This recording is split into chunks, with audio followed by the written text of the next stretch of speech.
Xbox Series X Year 3 report card. What is a report card? What is this? Oh no, I have to keep Xbox, or I have to keep Apex now because we won. I have to. Yeah, I'm waiting on cross save. Absolutely. Back to a very special episode of Next Gen. I want to get all my stuff back, bro. Everything happening with the latest gaming hardware. I'm Damon Hatfield. This week I'm joined by Max. So this is just everything that's going on with PlayStation Podcast Beyond. Oh, there's Max. And Ryan McCaffrey, host of IGN's Xbox Podcast Unlocked. Happy Movember, Damon. Thank you. Yes. Yeah, we were doing pretty good yesterday. Indeed.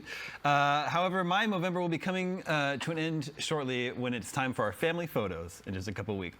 But I digress. We have two. I've seen videos of all three of these guys. Both the PlayStation 5 and Xbox Series X and S just celebrated their third birthday. Both these consoles were launched in November 2020. So as we like to do each year, we like to allow our experts to sort of grade the performance of their respective platforms, see how they're doing 3 years into their lifespans. We should be around the, well, it used to be the halfway point, but you know, console generations last longer now than they used to.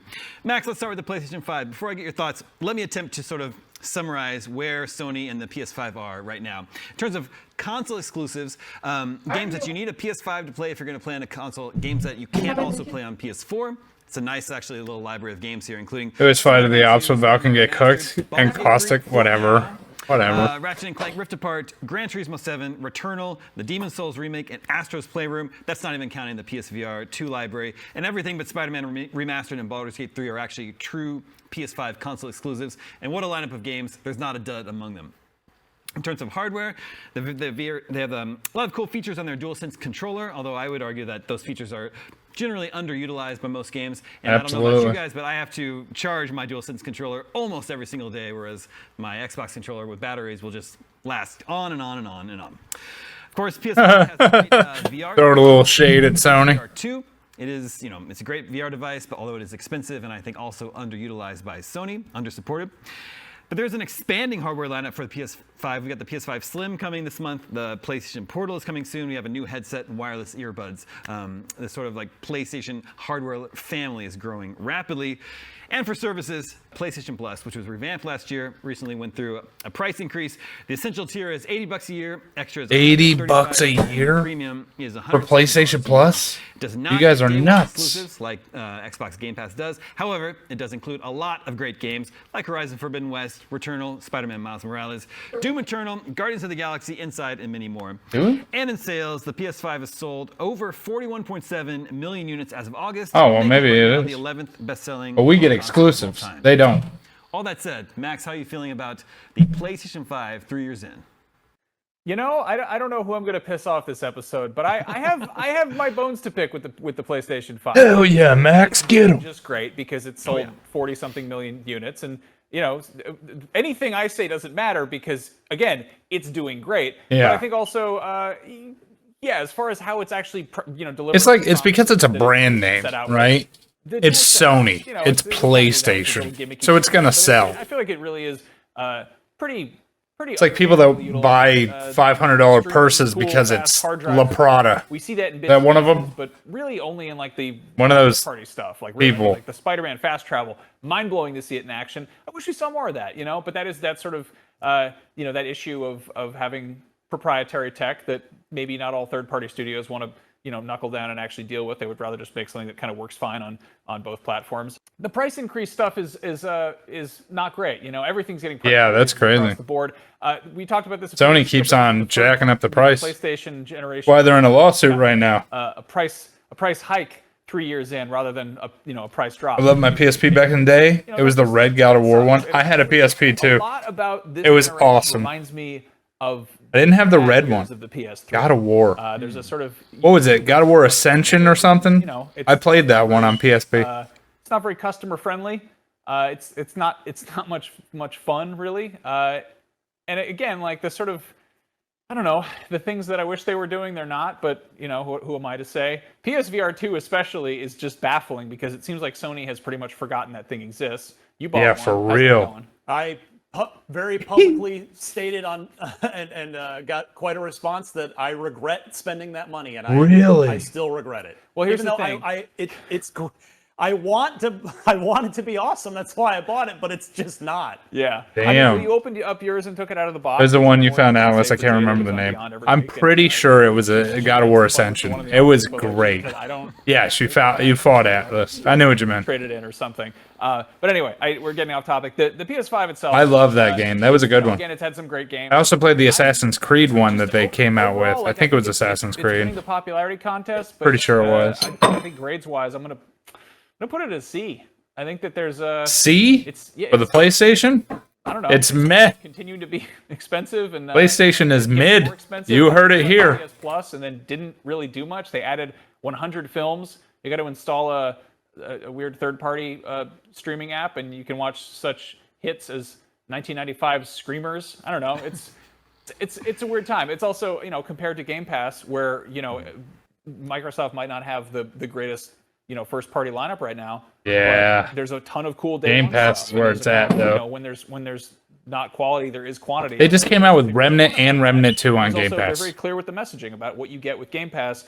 I regularly still forget the exact nomenclature of the particular PlayStation tiers because they don't want any of them to sound worse than any of the other ones. So. Interesting takes there. Ryan, from where you sit over, usually covering the Xbox side of things, how do you feel like Sony's doing? I mean, like Max said, the success is unequivocal. It's just inarguable. The MVP of the entire generation, Sony or otherwise, is Insomniac. I mean, that's... Oh, yeah, Insomniac Games. That's the only reason PlayStation's doing well right now. The price increases, which we haven't completely felt in North America, but now we kind of are with these Slims. So it's, maybe we'd want to ask our European and other international friends about how they feel about that. I will say, at the end of the day, as the lesson Microsoft has been just punished over and over for not learning. They're still now finally getting it, but exclusives are like on the list of what's important to any console. Exclusives is like number one by a country mile. Like everything else, hardware, services, backwards compatibility, that kind of stuff is all important, but so much further down the list. And Sony does still have an excellent roster of first-party exclusives. They do. I see where you're coming from, Max, on all those complaints and nitpicks and your sort of overall thoughts, but sitting here as the Xbox guy, software, like exclusives wise, would I still trade places with you right now after 3 years? Yes, I would. Really? Interesting. Well, let's take a look at Xbox things, Ryan. Xbox has had a lot of exclusives, Xbox though. console exclusives right now would include Starfield, Redfall, Hi-Fi Rush, Forza Motorsport, and We don't Flight talk about Simulator. Redfall, Damon. Redfall's terrible, yeah. I beat that game, by the way. It was not very good. Game. No, go ahead. Sorry. No, but in terms of hardware, I think maybe we're starting to see signs that maybe the Series S is actually holding the X back. And I think they had to work something out behind closed doors to get Baldur's Gate 3 running. Yeah, I heard about that. Series X. And then, of course, the real selling point to the Xbox is Game Pass, the service. Core is $10 a month, PC is $10 a month, console is $11 a month, and then Ultimate is $17 a month, which is $204 a year. Quite a bit more expensive than PlayStation Plus. But you get so much more, dude. On day one, in addition to all sorts of other great games like the Dead Space remake, Lies of P, Assassin's Creed Origins and Odyssey, Darkest Dungeon, Dead Cells, Doom Eternal, so much more. You get so much more in terms stuff. Of sales, we actually do have some sales data thanks to a leaked document in Brazil. 21 million sold as of June, which would make it the 17th best-selling console of all time. So, Ryan, how do you feel like the Xbox is doing 3 years in? Honestly, better than I thought when we originally... I want to know what his, on a scale of 1 to 10, what he thinks it When is. I went out and actually did the homework, it's better than I thought. So the launch, software-wise, was not good. It was just, there was no reason game-wise to buy a Series X right at launch. That's but true. Then we got this great year in 2021 that we thought Yakuza was going to just send Microsoft back up to the stratosphere, and we're going to get this great. Oh, Scorn was so good. And other big games. We had IGN's 2021 Game of the Year, Forza. Second extension was all right. We had Halo Infinite, which, yes, while it's been reasonably criticized for its post-launch support. Halo It Infinite launched as was a not great- that good, though. You know what I mean? Great campaign and great arena multiplayer. We had Microsoft Flight Simulator, Flight Simulator was which good. isn't for everyone, but it is It's a technologically beautifully made game. and an incredible simulator. If you are into I planes can't fly, and- but it's a and, beautiful game. flying around the world, there's literally no better option to do that. There's been a few small time exclusives, and then 2022, bone dry. We were kind of back in the doldrums. But now, you mentioned Starfield. Of course, Redfall did not pan out. Liza P. But Forza Motorsport's back, and it's excellent. And, so the games-wise, and then I think in the span of this first 3-year report card that we're doing, we certainly want to include the purchase of Activision Blizzard Yes. as something that, okay, that's Yes. we're not reaping the rewards of that as Xbox players today, but that's But we will in the now- future. They own that, and that is now something that's going to be part of the platform and the portfolio It for a while. sure is. And then the Bethesda acquisition, which Yep. technically was announced. That was before announced, this yeah. generation started. It was. It was. I went back and looked. It was September of 2020. Yeah. So literally 2 months before this generation started, but the deal was finalized during this console generation. So they've spent $76.5 billion or $77 billion between the two of those. But now they have so many exclusives that they can make. And the studio group. So, but then I think when you look at the services, look at backwards compatibility. I mean, they've led the way, led the industry on that. They've dragged Sony kicking and screaming. For real. Taken a lot of older games and made them better with things like FPS Yeah. boost and giving 4K to some of these older games as well. Of course, Game Pass, you mentioned, Damon, that has had so many great day one games, not just the first party stuff, but a lot of great third party day one games as well. I mean, Yeah, there's a lot of independent this developers. show where we're here to pretend argue with each other. MLB The Show, which is a phenomenal baseball simulation video game. I don't every play single MLB. year, developed by Sony, comes out on day one as part of your Game Pass subscription every year, which doesn't happen on the PlayStation console. So there's just lots of great software and services reasons to crazy. get excited. So it's been, Damon, a better 3-year start than I kind of originally thought. So if you were to assign a grade to Xbox, What's the grade? what would that be? This is going to be quite the comment section between what you. Oh, have it to say. sure is. Please be nice.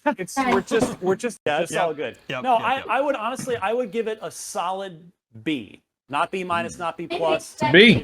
It is those Not a number, a letter. tier exclusives that hold it down for me, because I really think they've nailed everything else. I mean, they've Yeah. gotten pretty much. If they everything had else better right. exclusives, it would be I think it's worth amazing. noting for both of these consoles, but certainly I'm speaking about Xbox here because of the fortunately now ancient history with the Red Ring of Death, but the Xbox Series, both of them, the Series S and Series X, have been problem-free. We have gone through these 3 years. You don't hear, not that they're like 100%. Every piece of machinery has problems sometimes, Yeah. but there's just been no widespread anything at all whatsoever. These have been incredibly well-built consoles on the Xbox side, and I think it's probably Well, fair to say that's the one I'll be watching. on the PlayStation 5 side as well. So, that as somebody who lived through the Red Ring of Death era, I think that's worth calling out as well. So it's been a great start for Xbox, but we're still in that spot of that kind of like, well, it's gonna be better. We're still kind of waiting for the glory days, but it has still been really good even to this point. Well, when we look to 2024, which platform do we feel has the sort of brighter immediate future? Because I feel Microsoft. like there's just a lot more announced Xbox, games that we for know sure. coming from Xbox Yeah. than from PlayStation. PlayStation we know. I mean, you gotta think of the acquisitions, bro. Wolverine. We don't know about much else, I don't think. I mean, in early 2024, of course, PS5 will get Final Fantasy VII Rebirth. But over on the Xbox side of things, there's just so many games. And I'm not saying these are all coming in 2024, but Hellblade 2, Fable, Avowed, Indiana Jones, Perfect Dark. The list just seems to go on and on. So I don't know, Max, how are you feeling about moving on to 2024? I mean, everything you just said is true. Like Xbox has a lot to look forward to. There's that that thing where they show a bunch of cool trailers and get us all excited. Like Fable, for instance. I feel like it's going to be a cool minute before we're actually playing that game. Fable looks like it's going to be good. It's nice to have a little bit of that. I wish Sony wasn't so buttoned up. We talk about this on Beyond regularly when there's nothing to talk about because Sony hasn't announced anything. But yeah, I mean, they don't, because clearly they're selling game consoles just fine. So it's just us griping. But like, I don't know. Like, I'm looking forward to Wolverine. I think that's going to be a great game when it comes out. I hope it comes out. Oh, really? Soon. I didn't even know when see it's coming this. out. Like, we know, I don't know, Death Stranding 2, maybe, could be multi-plat. A Wolverine remake? Console exclusive PlayStation. I would imagine it Yeah, I guess is. the first one was. Or The team is reimagined? working on something else with Microsoft. Yeah, that one that keeps No, getting thank you. leaked and then not revealed. Yeah. Anyway, I'm not I hungry. mean, the thing is, I ate I want to point to food. Game Pass again. Like, Game Pass is phenomenal. And if Yeah. there's a game that you maybe aren't interested Had in, turkey, you're like, mac and I'll give it a cheese, shot. had a And bunch it's of just food. right there. It's a really wonderful experience. If Sony wanted to get an A from me, they could have, I don't know, remastered Bloodborne or made Bloodborne 2, but the closest thing to Bloodborne 2 that we got this year was Lies of P, which I jumped into on Game Pass because it was Day one. Day one, free right there. That was Lies of cool. P. I don't know. Somebody could have probably scooped that up and threw it on PlayStation 4. No, it does They not. didn't. And I'm just, it's kind of hard to sit here and be like, they're doing great. They are doing great. They're They doing are. great. They have made money from the thing. I'm telling you, Microsoft is looking great. Now, I'm not Xbox or PlayStation, They are. but I feel like They scooped up Xbox some is definitely studios, winning. And like that's. in my opinion. Is it a complicated, problematic, questionable thing in the grand scheme of capitalism? Maybe. It could be a monopoly. I don't know. Microsoft's... It does look like a monopoly, though. But like, I'll be honest. Well, and what would concern me as a PlayStation fan, and I do own a PlayStation 5, so I am a PlayStation fan, is, and these aren't necessarily bad things, but they might be. They're just, again, they're reasons for kind of some concern is one, who's going to take over the business? Jim Right. Ryan's leaving, and you can say, we can have that discussion of what's his legacy, what's the book going to say on him when it's all said and done here in a few months. But it's like, who's going to take over? What's the direction going to be? And then the other thing that would concern me a little bit as a PlayStation owner would be Sony seems to really want to pivot to a lot of multiplayer and live service games. Yes. That is factual. That's not those are going to big help studios them at that all. they have a lot of those plans in the works. We got one of those teaser trailers at one of the PlayStation showcases. Was that Jade Raymond's studio? I can't even remember the name. I just remember the trailer being really weird. Really and yeah, vague. and it looked like Hyenas, which has since been... Yeah, thank you. Yeah, anyway. So, not that in and of itself is a bad thing, but the entire strength, the entire PlayStation brand has arguably, or at least its reputation, has been built on these incredible, premier, top-shelf single-player experiences. Yep. And that's not to say that they won't do the same Like Spider-Man, in live service games, but God of War. I think if there were, personally speaking, if there was one genre that I could just take behind the building and shoot it in the head, it would be a live service game. WB For real. just said today as we record this, they were like, yeah, we're going to take all of our main franchises and they're going to be Live service. Yeah, Until I they're could see not, that. because they often take their own, services. and behind it's the just like, shed. so basically, Yeah, they usually do. you know, Max is right about that put one. a gun to Rocksteady's head and said, this is going to be a live service game, and effectively ruined what everything Rocksteady Yeah, Rocksteady makes did some in good terms of their games too. reputation. So I just hope Sony's not about to make the mistake that we're watching WB make in real time right now. I mean, we heard that they, I think, had something like 9 live service games in development. I would be very curious to see how many of those actually see the light of day. If any of those have been, like, we heard that the biggest announcement to come out of Naughty Dog this year is that they they're like calming things down on development with The Last of Us multiplayer. To be like, hey, it's the anniversary of The Last of Us. The Last of we're Us still working on multiplayer, it, but bro. less people are working on it now. And then we heard that there were like layoffs, and it was just kind of like, Yeah. that's. I can, yeah. The weird thing about Sony right now is that we know about more movie and TV PlayStation products in development than games. Just Yeah, like we heard about, like, that's the another thing. Bloodborne movie, and there's also, you know, there's a Sony's been focused so much more on movies and than they have on there's a Twisted games Metal show, there's lately. The Last of Us show, like it's I guess that's cool. They're fun. It's great. But as far as like what I'm actually using my $500 PlayStation for, I don't know. Games are fun too. It'd be nice to know what's in store there, because I don't know. Yeah, looking ahead, it's a weird time to be a PlayStation owner. Ryan, how do you feel about Xbox in 2024? Oh, come on. Real good. You already covered a number Yeah, of games, for real. so I won't repeat them. But there's also the idea of some, okay, even if it's existing Activision Blizzard stuff, but some of that stuff going, or all of it maybe, Damn going right. Game Pass day one. Yeah. Like, we You know Microsoft is going to get that day one Call of Duty experience. next year's Call of Duty game, which will be Treyarch back in the driver's It'll seat be for that. Treyarch. Is I'm making up a title here. This Not might like not be the exact Sledgehammer title, but or any it's of gonna be those. Black Ops Gulf Raven, War, whatever the hell they are. And so, like, what if that's day one on Game Pass? Bet you it will be too. How many subscriptions does that help move? Diablo 4 is going to continue to get updated and supported. Diablo. We've got seasonal content. We've got an expansion that's going to come out. You got this Overwatch. year. All that. If Diablo 4 goes into Game Pass, how many more players is that? How much more, how much more success is that for Microsoft on the bottom line? Microsoft's going to start. Phil is going to start greenlighting. Oh, whatever, pizza. Ideas that the Activision studio and Blizzard Studios want to do. There's going to, but in terms of 2024, again, Damon, you mentioned some of them, but we are getting Final Fantasy 14 finally. Yep. I know we're very late to the party on that, Sure. but that's nice, right? Yeah. We are, we're hopefully just gonna get some more surprises, more updates on things we haven't heard about in a while.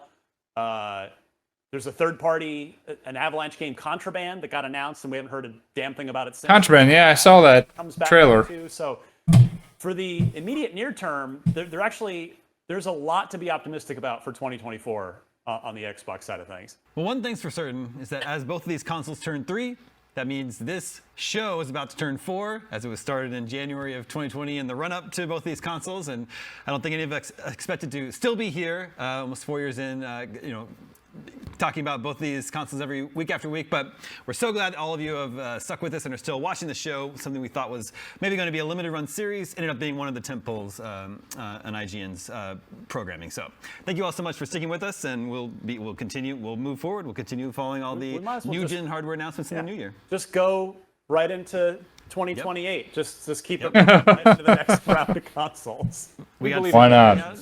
We'll have Xbox Brooklyn coming out next year. There's always something to talk about. Here's a poll for our audience to vote on. We want to know, what do you think was the best generation of video games? 8-bit, 16-bit, PlayStation N64, PS2 GameCube, PS2 Xbox, PS3 360 Wii, or PS4, Xbox One, Nintendo Switch. Probably Make sure PS2 to vote Xbox. at IGN.com the day this episode In my goes live. opinion. We'll share the results with you in a future episode. And that's going to do it for this edition of Console Watch. Thank you to both Max and Ryan. Thank you to everyone working behind the scenes in our LA and San Francisco studios to make this episode possible. My name is Damon. I hope everyone is having a safe and enjoyable holiday weekend out there. We'll see you next time. That's cool. I didn't know they did that. It's like an overview of games, of consoles throughout their span on the market. I mean, it looks pretty good though. Here's the whole thing that they pretty much covered. Microsoft is going to do very, very well next year, where Sony is going to have to pick a lot of their games and services apart in order to catch up. In a nutshell, that's what happened.